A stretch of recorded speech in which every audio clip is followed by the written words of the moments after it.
कोई किसी को नहीं बदल सकता, ये बात आपने भी सुनी होगी।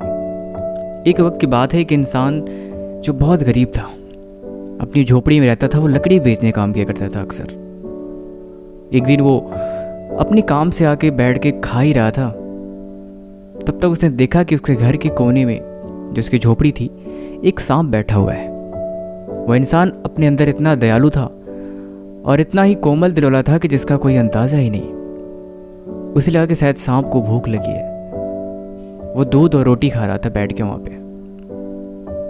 उसने सांप को भी बुलाया कि मेरे दोस्त आओ, तुम भी मेरे साथ खाना खाओ, लेकिन सांप नहीं आया। फिर वो आदमी उठ के गया और उस सांप के पास एक कटोरी दूध रख दिया। सांप ने दूध पी लिया और फिर अपने बिल में चला गया। अगले दिन भी जब इंसान वो खाना खाने बैठा तो उसके सांप की याद आ गई। धीरे धीरे महीना बीता, धीरे धीरे कुछ साल गुजर गए। अब दोनों एक दूसरे की आदत पड़ गई थी। असल में इंसान अपने घर में बिल्कुल अकेले रहा करता था। एक दिन ऐसे ही वो खाना खाने बैठा तो देखा कि सांप बाहर नहीं आया खाना खाने। उसे फिक्र होने लगी कि वो क्यों नहीं आया। उसने काफ़ी देर तक बुलाया कि आओ आओ मेरे साथ खाना खाओ, लेकिन सांप नहीं आया। फिर वो बिल के सामने जाके हाथ जोड़ के गिड़गिड़ाने लगा कि प्लीज़ आओ खाना खाओ, तुम्हें पता है ना मैं अकेले खाना खाने की आदत नहीं है, मैंने कभी खाना खाया है। आज सालों गुजर गए, कभी तुम्हारे साथ ऐसा हुआ है कभी? मुझे अकेले रहने की आदत बिल्कुल भी नहीं है, तुम प्लीज़ आओ, हम तुम्हारा इंतज़ार कर रहे हैं। वह इंसान हाथ जोड़ के बिल के सामने गिड़गिड़ाने लगा, रोने लगा कि प्लीज़ मेरे भाई आ जाओ बैठ के साथ में खाना खाते हैं, मुझे बिल्कुल अच्छा नहीं लग रहा। उसके गिड़गिड़ाने और रोने के बाद भी सांप बिल से बाहर नहीं आया।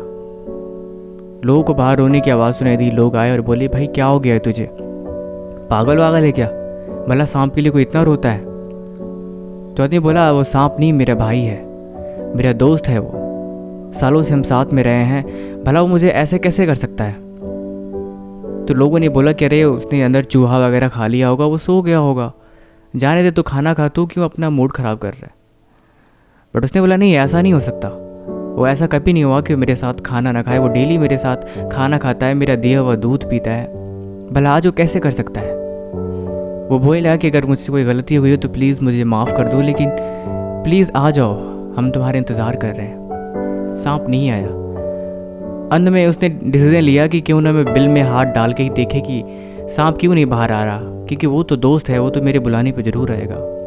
लोगों ने बहुत मना किया लेकिन वो नहीं माना। अंत में बिल के अंदर हाथ डाला तो उसे सांप की पूंछ पकड़ में आई। उसे पता लगा कि सांप को सब बातें सुनाई दे रही, लेकिन वो बाहर क्यों नहीं आ रहा। वो बिल के सामने बैठ के रोता रहा, लेकिन सांप बाहर नहीं आया। अंत में उसने डिसीजन लिया कि वो सांप को हाथ से ही बाहर निकालेगा, चाहे भले से वो काट क्यों ना ले। लोगों ने उसे बहुत समझाया कि वो पागल है, वो तुझे काट लेगा फिर तू मर जाएगा, लेकिन उसे कोई फर्क नहीं पड़ा।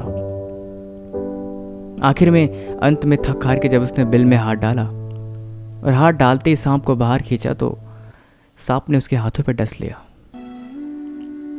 वो आदमी वही तड़पता रहा और थोड़ी ही देर बाद उसकी जान निकल गई। ये कहानी काल्पनिक है, लेकिन इस कहानी का मतलब कभी काल्पनिक नहीं हो सकता। कुछ लोग अपने स्वभाव से जितने बुरे होते हैं, आप उनके लिए कितना ही अच्छा कर लो, उनके लिए आप कितने ही सही क्यों ना बन जाओ, वो अपना असली रंग आपको दिखाई देते हैं। उन्हें आपकी फीलिंग से, आपकी वैल्यू से, आपके प्यार से उन्हें कोई लेना देना नहीं होता। वो वही करते हैं जो उन्हें अच्छा लगता है। उनके सामने आपके आंसुओं की, आपके गिड़गिड़ाने का भी कोई फ़र्क नहीं पड़ता, क्योंकि जिसका जैसा स्वभाव है वो वैसे ही करता है, चाहे आप उसके लिए लाख अच्छाइयाँ ही क्यों ना कर ले। इसीलिए सही कहा किसी ने कि हम किसी को नहीं बदल सकते, चाहे आप किसी के लिए कितना भी कुछ कर ले, बट इंसान वही करता है जो वो चाहता है। गलत इंसान गलत ही होता है, और जिसका जैसा स्वभाव उसका वैसा काम। बाकी आपको कोई कहानी कैसे लगी हमें कमेंट बॉक्स में जरूर लिखें। तब तक मिलते हैं हम आपसे अगले दिन। Thank you so much.